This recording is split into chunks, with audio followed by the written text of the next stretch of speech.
Welcome to the RPG Tavern. RPG Tavern! I am Jerry or Gary, the GIF or GIF, and that is Finkeldorf, the gnome. Oh, it's me, Finkeldorf! Hi! We're not going to do voices the entire time because we would all perish. However, we here at 40K Fanatics love some tabletop RPGs, and we like to play a little bit of D&D. And one of these days, if the Kickstarter ever delivers, Austin's going to have a Planet of the Apes RPG to run, and it's going to be a lot of fun. And so, we're bringing you bonus content. We're still going to have the regular 40K Fanatics show, as usual, but every now and then when we feel like we've got some stuff to say, we're going to drop an RPG Tavern. This is going to join the ranks of the 40K Fanatics Do a Movie, where we talk about movies, and you can find this and everything we do over in our main feed on Spotify, on YouTube, everywhere you get your podcast. Search 40K Fanatics Podcast. Now, we don't have many sections of this. That's not how this is supposed to work. What we're going to do is give you a lot of opinions and our thoughts on how to play better tabletop role-playing games, such as D&D, such as Pathfinder, such as whatever it is you want.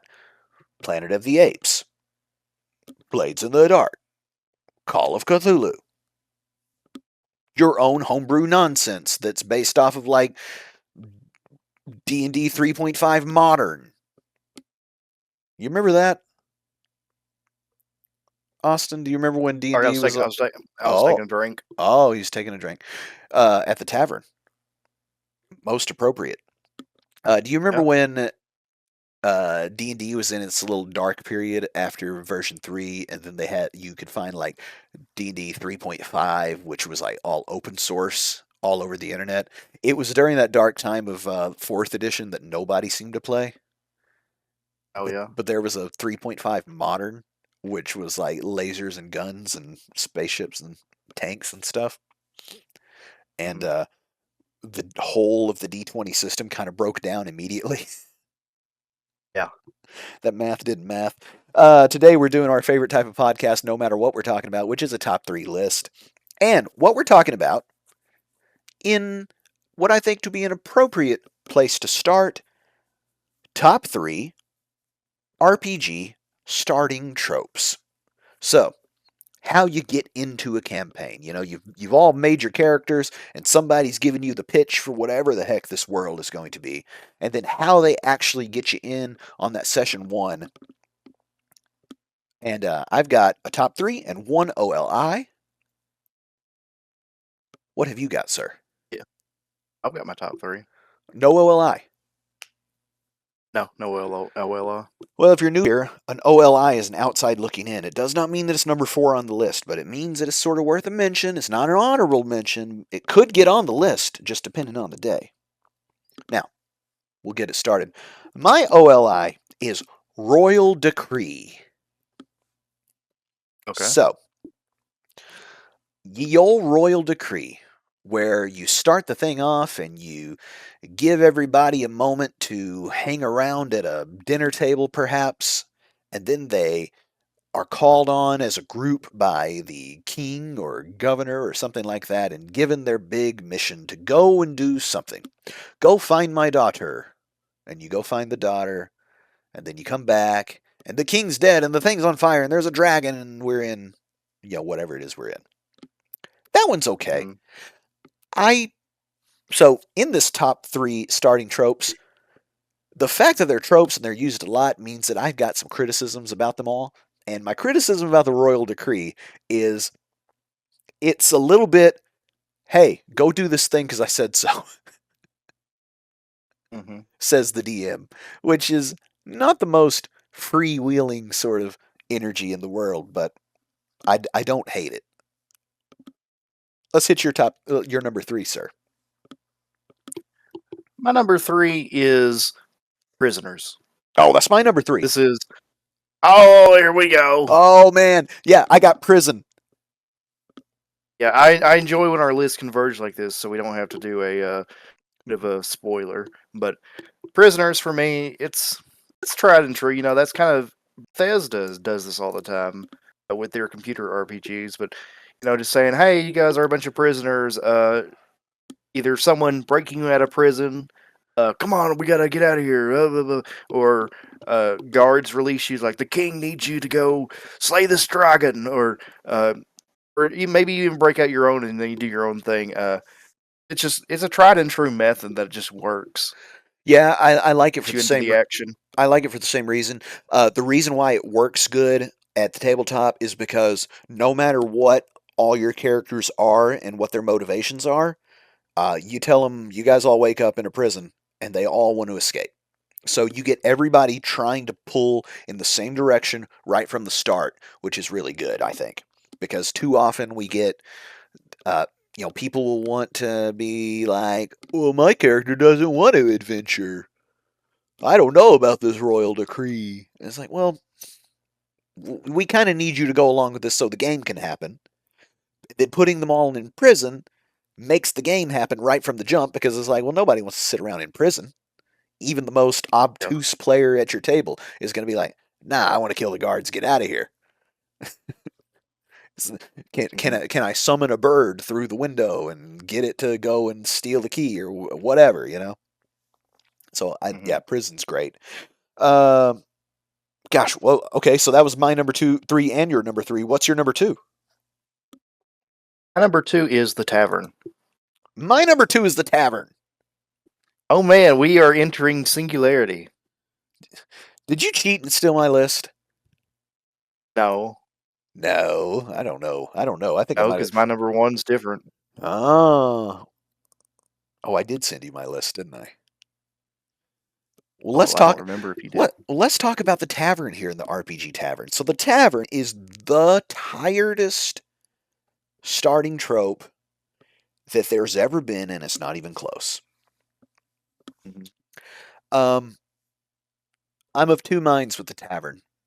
All right. With new Mhm. players, I quite enjoy the tavern. With veteran players, I think it's a waste of time. And Okay. when I say with new players, it's good. It's got to be like brand new players that don't have any idea what they're doing. Because it has been my experience that if there's a situation where somebody at the table can be, let's say, um, like they don't want to go along with whatever the campaign is obviously supposed to be. The idea that we can do anything we want, and so I'm gonna go and become a bear trapper. hmm Well, the campaign is yada yada, whatever it is, right? You can I really need you to not focus on the bear trapping, especially right now in our first session. But the tavern is bad about there being a little too much room to spread your wings because ostensibly it's supposed to somehow get the group together. Except it's very, very easy for somebody in the group to be like, I want to see what's outside. Oh no. Now we've literally lost containment of the group, and they're all trying to do their own thing if they want, and that can make it a very clunky start. Give Yeah. give some of your thoughts on the tavern, and then I'll say why I like it for brand new people. Uh, One thing I'm gonna start with something I don't like about it is I don't like how kind of cliche it is, where it's kind of like, oh, here's our cast of characters coming in. Uh, I'm this guy. I'm the barbarian. Oh, I'm the fighter. I'm the wizard. It's kind of just like, okay, let's get it over with. It's kind of like meeting up at the Alcoholics Anonymous. It's like, The I'm Gary the wizard. Here's my backstory. Hi, Gary. the pretentious That's kind of how it feels. the pretentious rogue is not at the table. Actually, he's in the corner, in the dark corner, with his hood pulled low. Like, shut It's up. like hey Sebastian, what's your character doing? It's like, oh, he's back in the corner with his hood pulled up. He's smoking a pipe, and you can see the flicker of his eyes from the candles. Like, shut up, don't do that. The other thing too is I don't know what your D&D groups have looked like most of your life, but it's usually not just one of those loner dudes. You have a tavern scene that's meant to be communal and like, a group thing, and you got 4 out of the 5 that are a bunch of edgelord loners all chilling off in booths by themselves. I'm like, you guys have got to participate a little bit. You're gonna have to interact a little. Yeah. Pretend your character's already had 5 drinks. How about that? My ranger begrudgingly comes up to the table and huffs as he Yeah. looks at the party. And I'm always the DM on stuff, and all I think when that kind of stuff is going on is I'm gonna be pulling teeth just to get everybody walking out of here together. You know what I mean? Yeah. With But some greater common goal. It's gonna be tough. my what I like about the tavern is when stuff like that comes up, trying to subvert what's going on with just complete, just out of left field wackiness. Yeah, yeah. Like, You okay, the almost rest of the change the party's doing that. Yeah, almost change. here Yeah, comes my barbarian kicking the door in. He's got like the rain dripping off his like his his body and stuff. It's like just coming in, owning the place. All these nerds don't know what they're doing. He's yeah, coming in doing that. He's got just like rain glistening off his loincloth coming in, just yeah. uncomfortably close to him. Yeah, and as the dungeon master, a lot of times I'll just try to make the tavern scene be as slapstick as possible, Yeah. so that it doesn't just get so serious with everybody being so standoffish to one another. Um, Yeah. I tell you another thing, I've got like my a little DM tip here for our listeners. Um, duh, may just say all of you know each other and you've come to wherever, and then maybe they need to remind one another what their name is, but do not just try to have them organically all come together because they won't. They'll all try to be as cloak and dagger and standoffish as possible. yeah. Um, so between that and also make it almost like a slapstick absurd thing, just to get people out of there. All right, here we go. I'm gonna play a serious guy that talks like this. You got to get No, them I've out of got that mode to get them moving. But a thing I like a lot about the tavern for brand new people is it's a really good sandbox for being able to do a little bit of every game mechanic. They can talk to the bartender. They can try to intimidate a jerk. Invariably, somebody busts a bottle, and you have a little fight. So you get to run the combat in a small area with nothing fancy going on. So for brand new players, that I don't think there's anything better than the tavern, because when you put them out in a field or on a trail and they've got to try to navigate or explore or do whatever, that's too much. And the whole concept of a tabletop RPG is a little too esoteric sometimes at first for people to get their head around. I'm out in the wilderness and I need to forage for food or find the next town. It's too big. You put them in the tavern, and you know can my guy find the bathroom? Roll for it. Roll a survival check. Okay. New player says, "What's that mean?" And you tell him. Tavern. You had one more thing? I was just gonna expand upon like I've got my gnome character, and he his entire existence is just to kind of up in the whole cloak and dagger thing and just be just basically a cartoon character in there, just subverting expectations, Yeah, I like. I breaking the ice. yeah, you and I have played together too, where I've been DM with the character Finkeldorf, and I appreciate how you do like some. We'll do a pod on this at some point, like side DMing. So I'm the DM and Okay. I'm telling you all the stuff that's going on and what's happening. But good players in good games, I believe, have this happen a lot where a player will sort of side DM and kind of make up some stuff that would make sense to exist in the world the DM has created and say that they're going to interact with that thing. And me as the DM, I'm like, oh, that's a wonderful idea. Now your character has something to do. It's a new thing for me and us all to play with that you've sort of invented out of the air. And that's less work for me, and you got to be creative and have fun, and your character's doing stuff, you know. And Finkeldorf That's is an, big uh, on that. On oh, I'm over here looking for muddy rocks.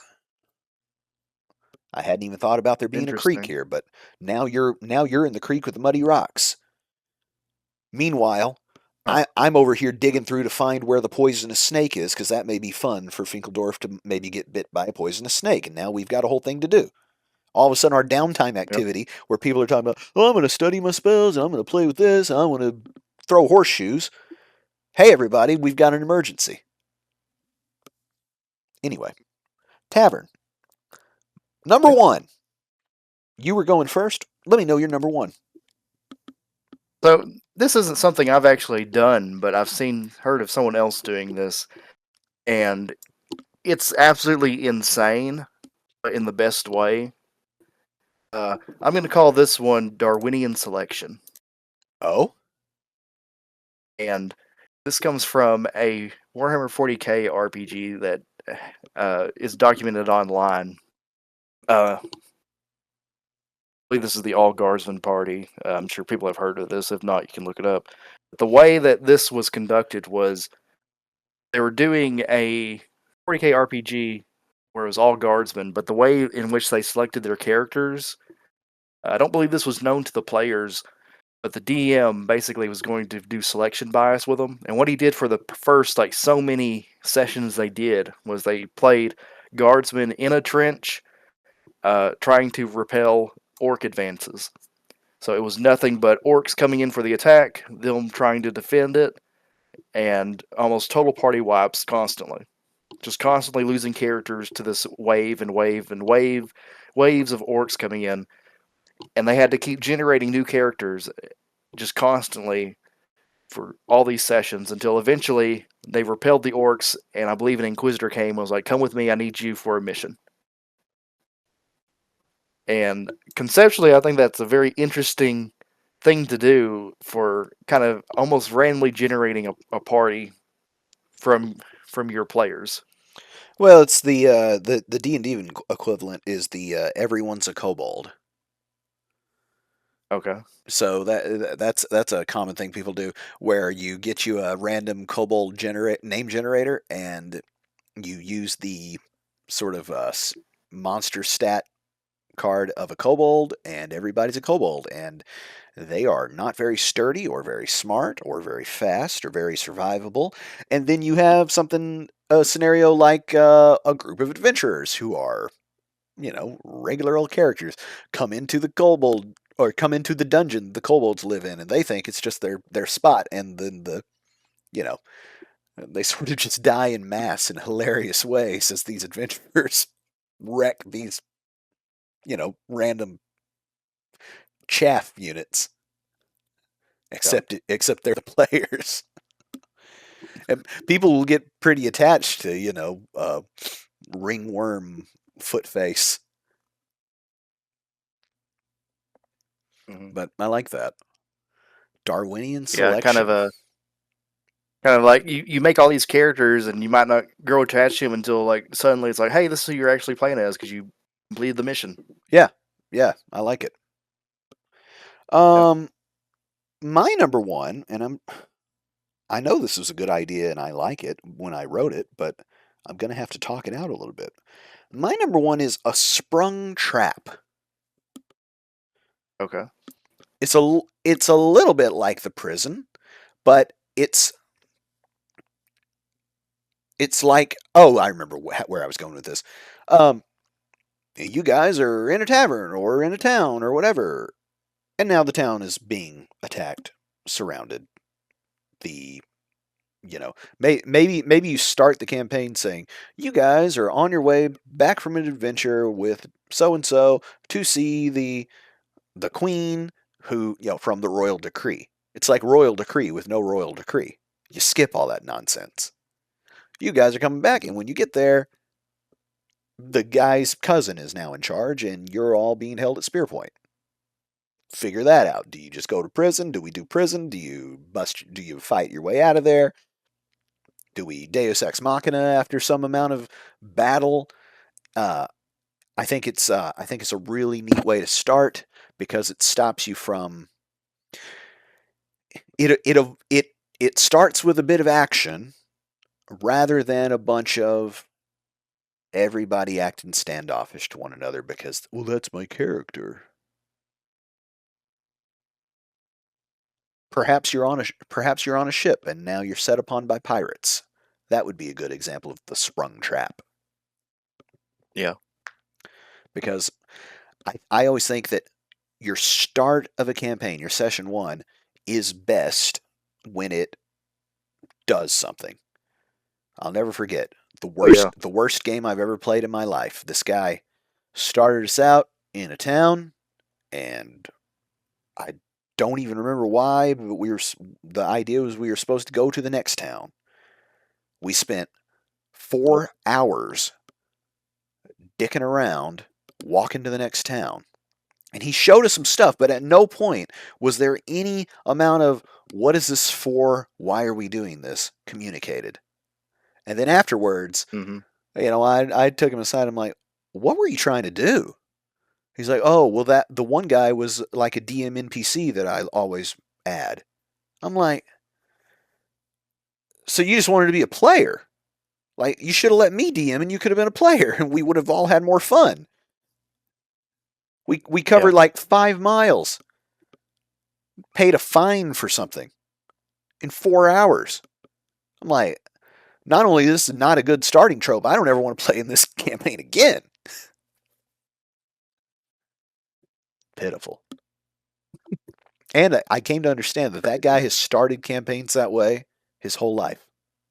That's like his own starting trope of walk from there to there, and we're going to be real obnoxious about the sort of travel pace and difficulty, but not difficulty in you're going to be set upon by some bandits or whatever. Nothing is as directly fun as that. It was terrible. But Sounds horrible. It was real bad. It was real bad. I couldn't believe it because I was prepared to run something like a prison break or a sprung trap, and he's like, "Well, I'm always DM." I'm like, "Okay then." Incapable, terrible. I hope that guy listens. He needs to know. I mean, I told him, but well, that's been our list for our top 3 starting tropes for a tabletop RPG. And why we like them, why we don't like them. Again, the fact that they're tropes means they're a little worn out. I think it is covered ground, and that comes with the good and the bad. But get in the comments and let us know your favorites. And if you'd like to see more of these episodes, I think there's probably a lot of cross-pollination between tabletop board games and RPGs. I think we've talked about the D&D to 40K timeline, or of people's evolution, because that is a thing. You give somebody a couple of miniatures to fight dragons, and the next thing you know, they want a whole army to fight other armies, and then they're hooked forever. Well, we'll see you guys next time on the RPG Tavern at 40K Fanatics Podcast. See ya!